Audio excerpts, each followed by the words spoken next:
Welcome to another episode of Value Investor TV podcast. My name is Becco and Hari with us today. We're going to talk about our topic, why invest in companies. This is our third topic. In the previous episode, we talked about what is value investing. And I want to summarize that before we actually dive into our today's topic, why invest in companies. So in the previous episode, we talked about what is value investing. In essence, value investing is bargain hunting. Right, you find what the price of a thing is, and you pay significantly less for it. And we talked about the principle of margin of safety, rule number one, and speculation is not equal to investing. We talked about those three principles in the previous episode. So I wanted to just touch on that today as a refresher. Okay, moving on to our today's topic, which is why invest in companies, right? So in the previous episode, value investing is a philosophy through which you can apply this philosophy in many different areas. You can apply it in real estate, companies, different assets, right? But we think that, and many other people in the world think that investing in companies is the best way to do it. And so we're going to talk about that. But before we do that, I want to touch on a principle that we talked about in the previous episode called intrinsic value. Intrinsic value is very important in investing because let's go back to what we talked about in the first episode. You have to first understand the value of something before you understand if it is cheap or not, right? So in order to determine the value of something, you need to understand the intrinsic value of that thing. And so I'm going to read you a quote from Warren Buffett. Intrinsic value is the discounted value of the cash that can be taken out of a business during its remaining life. Now, you can swap out that word business with something else, but really the essence of it is intrinsic value in the investing world is how much cash you can take out of that asset. And that's how you determine the value, Hari? Yeah, so I think to emphasize that point, if you cannot determine the value of the cash that you can take out of that asset over its remaining life, then you're speculating. Right. Right. So knowing the value is very important to what we do every single day. And if you find yourself unsure or very uncomfortable with how much that you can determine, then you consider yourself speculating. Speculation, right. All right. So let's dive into our topic for today, for this episode. What are the things? Where can you put the money? Where can you apply this value principle? People say real estate is the best place to put your money. Or sometimes people will say cryptocurrency, art collection, gold, silver, or companies. What are these things and why are they good? Why are they bad? We're going to talk about that. So let's first dive into real estate. Many people invest in real estate. One of our friends who work here is a big investor in real estate. So tell us, Hari, is real estate a good place to put your money? Yeah. I think it's one of the first places people think about is, they see a lot of people, you see ads on the radio, real estate is, and you hear about all these people making money in the real estate market. And so you got to think about it from the perspective of it all depends on what the price you pay, right? So if you can get that said real estate for a very cheap price, then certainly you can rent it out or, sell it or, fix it up and then sell it for a higher price. But, you can't necessarily rely on that always being available. So if you're buying it in a bubble, right, you're going to pay an even higher price, right? And that's where you start going into this level of speculation where you pay a higher price that you can then sell it at an even higher price. As opposed to buying, like an asset that's coming out of foreclosure or something like that. So it all depends on that purchase price that you're paying. But there's also several problems with just real estate in general, right? One of them is liquidity, right? It's very hard to buy and sell a piece of property quickly. It may take 30 days, 60 days, 90 days to get rid of it. Sometimes it's on the market for 2 or 3 years. That really kind of hurts you. Mm-hmm. The other problem with real estate is that you got to have some amount of capital to start, right? Mm-hmm. And so the capital that you start with, the bank may give you a loan, but you still have to have 20%, 25% as a down payment. Some cases you don't. Maybe your credit can get you better, but then at the end of the day, you're paying for something that has with a lot of debt. And then the as we saw in 2008, the price of the housing market crashes, sometimes well below what what we would consider the normal intrinsic value for some of these things, and then at that point you can get a good price on it. But in general, as interest rates go down, and we're at historically low interest rates, the value of housing goes up, and or the prices of housing goes up. So there's risks with that, which not being able to offload it, or we live in Houston. Imagine last year you lived in a place that had never flooded, in 1,000 year, was in the 1,000-year floodplain. Now it floods, and your house is worth a lot less than what you paid for it. Mm-hmm. So what do you do in those situations? It's a lot more difficult to to think about assets in that way. Mm-hmm. Mm-hmm. Yeah, and one of the things that we when we talk about real estate, right? I think there's two different ways a lot of people think about real estate. One is you buy a piece of property for rental income, right? Which is in business realm, you call it dividend, right? And then the other side of it is you let the asset, the real estate asset, appreciate in value. But it's really hard if you look at the real estate market, generally speaking. If it's not in a bubble situation, it's hard for you to really exponentially grow your money in real estate market. Yeah. So that component, and then the other component is getting that return, getting that dividend. This is what we always have to look at. How much money can I get with X dollar put into it? Let's say I put in $1,000 into real estate. Can I get $2 out of it, $3 out of it? Can I get more out of it in something else? So optimizing your money for best return possible is always something you have to look at. And real estate, for those returns, 1,000 to 1 or 1,000 to $2 is often actually quite low. Yeah, with everything, it's you have to compare it to all of the investable opportunities in the universe. And so in some cases, real estate may be good. Maybe, yeah. But in other cases, it may not. Mm-hmm. And more often than not, the return on the investment that you can make is low. Mm-hmm. And, which is why you would look at other assets. Right. Okay. Let's move on to the next topic, next item, asset that we can invest in. Rare metals. People talk about gold, silver, diamond as an investment asset. Tell us about that. Yeah, I think since ancient history, people have used gold, silver, and other Mm-hmm.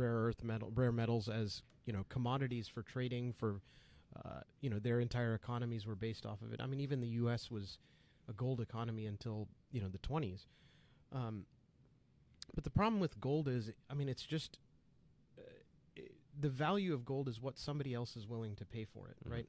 And so, yeah, there is a market for gold, and it has industrial and medical use properties, but that value is so limited relative to the overall. I mean, it's a multi-trillion-dollar market cap. If you were to call it that. But the intrinsic property of gold is that it just sits there, right? Mm-hmm. I mean, you have a thing you have to probably pay to store it. You probably have to have security to protect it, Mm-hmm. because somebody may be willing to steal it. But ultimately, there's no way to really predict next year, 2 years from now, 5 years from now, that gold itself is going to get more. I mean, you don't get little pieces of gold that fall off of it, as gold, gets older over time and stuff like that, right? It doesn't grow. It doesn't butt off Yeah. little nuggets of gold. Yeah, and it certainly doesn't, generate little coins of cash and stuff like that. Right. Think about it from the perspective, like we were talking about real estate earlier. With real estate, you can rent it to somebody and get some cash out of it. Mm-hmm.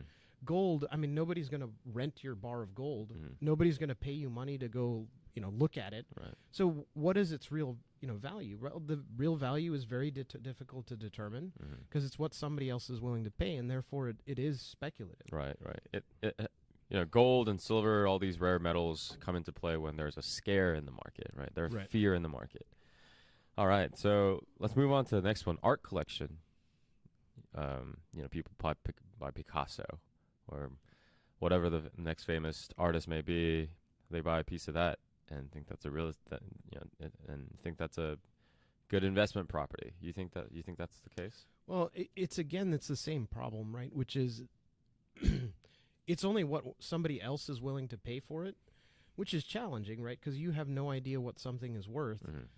And and everyone's heard these stories of some guy was in his attic and he found a piece of artwork and took it to a appraiser and it turned out to be a real Pablo Picasso, or it turned out to be a Renoir or something like that, and they spent they got $20 million out of it. Well, I mean, that's not a sustainable business, right? You're not going to just go into your attic today and find things in there.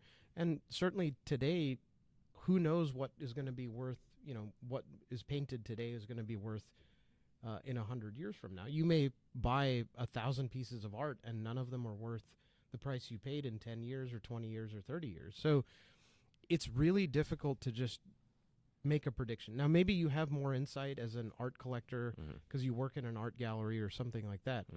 But even so, it is going to be very difficult to reliably predict it. And ultimately, it's the same problem that you have with gold, which is what is the cash that you can generate off of that business, right? And so if the only value you can get is selling it to someone else, well, then you're relying on the asset itself to, increase in value. And that is very difficult to determine. Right. Moving on to the next one, which is being talked about a lot in the past couple years, cryptocurrency. People say it's a new gold. Digital gold is where you can preserve value when dollar goes down, things of that nature. Can you tell us a bit about cryptocurrency and its value as a investment asset? Yeah, so I think a lot of people, I think I saw a survey just recently published that almost 20% of college students today own cryptocurrency. And so I think a lot of people are looking at cryptocurrency as this, I buy this and I'm instant millionaire. Now, there are certainly people who did that and they got very lucky. Absolutely. Right? They bought Bitcoin at at 30 cents and got 10,000 Bitcoin and now are millionaires. But again, that's not a sustainable thing. I mean, they were in a very early stage, and cryptocurrency, specifically like Bitcoin, people are calling it the new replacement for gold. It's the store of value, that kind of stuff. Well, crypto is again what somebody else is willing to pay for it, and there is no way to really determine the value of something like that. Now, there are other cryptocurrency assets, Ethereum, with smart contracts and other things. It is very difficult to determine what the world is going to be like 3 and 5 years from now. Bitcoin certainly has a lot of problems and things like that. If you buy it as a speculative investment with a known thing, that I'm only going to put 5% of my, of what I'm willing to spend into something like that, that's fine. I mean, certainly speculation is not illegal or immoral. But again, it's not a sustainable thing. You're not going to be able to just rely upon that to make, for Bitcoin to, everybody predicts it's going to crash tomorrow. It's going to go up to $100,000 per coin. It's too difficult to really know, right? And so, I mean, and this is coming from a guy who bought Bitcoin in 2013, and I bought it for, just as play money, and it's grown, 20 times what I paid for it. But I certainly never thought of that when I bought it initially. And I've held it, I largely forgot about it until last year when things kind of blew up. But I would say crypto is not the be all end all answer for anything. You should be very, very careful about, limiting the amount of money. And I've certainly heard horror stories of people leveraging up and getting debt and taking out personal loans and things like that. Right. So, there are risks with it, and there is no demonstrable intrinsic value, and you're certainly not going to get dividends from just holding cryptocurrency. So, awesome. Okay, let's move on to the final destination, which is actually before we do, let's just kind of quickly recap what we talked about. We talked about real estate. We talked about rare metal, so gold, silver. We talked about art collection. And then lastly, we talked about cryptocurrency. And then we arrive at what we brought up earlier, the beginning of the podcast, company. So why is investing in a company? Why is company a better asset to put your money in as an investment vehicle than all these other things that we talked about? So I think companies are very interesting because they are something that have the ability to organically grow, so they can make more sales, they can do other things. They have a dynamism to them that other investment vehicles don't. So, I mean, think about it from, 10 years ago, Facebook was a tiny company, relative to what they are today. Now they're a $200 billion company, and they generate hundreds of times more profit than they do now, or than they did 10 years ago.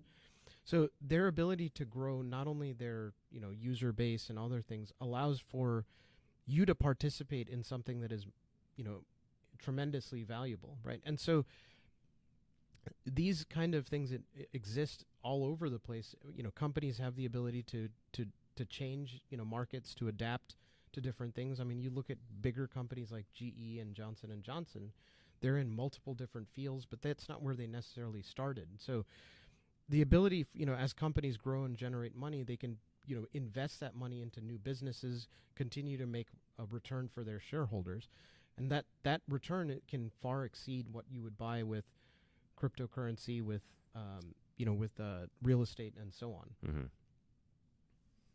And then, talk to us a little bit about what we talked about earlier, the intrinsic value of a company. Yeah, so, I mean, we talked about what the intrinsic value, how you measure intrinsic value, which is how much cash can you generate from the business, Mm-hmm.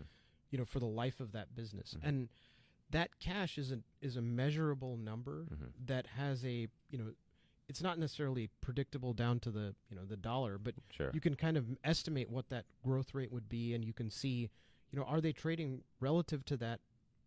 Is the price low enough that I could afford to buy this with the significant, safety net, right? The margin of safety that we kind of talked about earlier. Mm-hmm.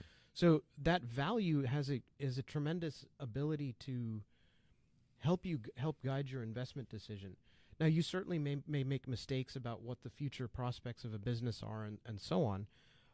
But that well-defined cash flow is everything in the business world, Mm-hmm. and you can at least identify what that business and that cash flow can actually grow over time. Mm-hmm. Compare that to real estate, where maybe you can increase rent by 3% or 5%, but you can't triple rent in a 3-year period. Mm-hmm. And if you do, you may lose tenants, Mm-hmm. or it may not be sustainable, right? People may pay that for a little while, but you can't continue to triple it, 3 years from there, right? So you're going to be looking at modest increases in the price. And what'll happen is when you invest in a company and they increase that cash flow, then the stock price will also increase commensurate with that. So Right. that's how you make your money that way. Mm-hmm. So you talked about well-defined cash flow, and you touched on stock market at the end. Can you tell us a bit about that? Yeah, so this is not necessarily specific to the company itself, but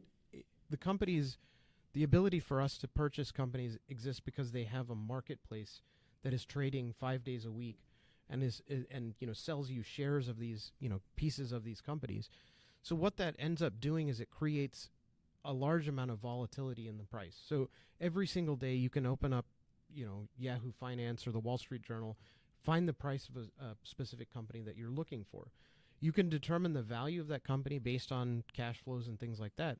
And if the price is right, you can choose to purchase. So that allows us to, because of the liquidity of the market, which doesn't exist in real estate, you're able to buy into a stock and sell out of a stock when you feel those things are right. Whereas in other areas, think about art. If you had purchased a piece of art, you would have to go enlist Auction. Sotheby's or someone else to sell that for you, right? And that's not necessarily yes, you can make money on that, but you pay a commission and all these other things. So, when you look at it from an investment perspective, companies allow you, that are publicly traded, let you sell at a low enough price, and then get rid of things at relatively quickly when you need to liquidate it. Right, right. And also, I want to just kind of mention the last point, which is, people invest in companies because that's where you can make the most money, historically speaking, right? Obviously, you can make money in all these different areas, real estate, gold, et cetera, et cetera. But if you look at what we talked about in the previous episode, we look at value investing because this is the place where people make the most money. This is the place where people. This is the philosophy that world's wealthiest investors swear by. Right. So why would we look elsewhere?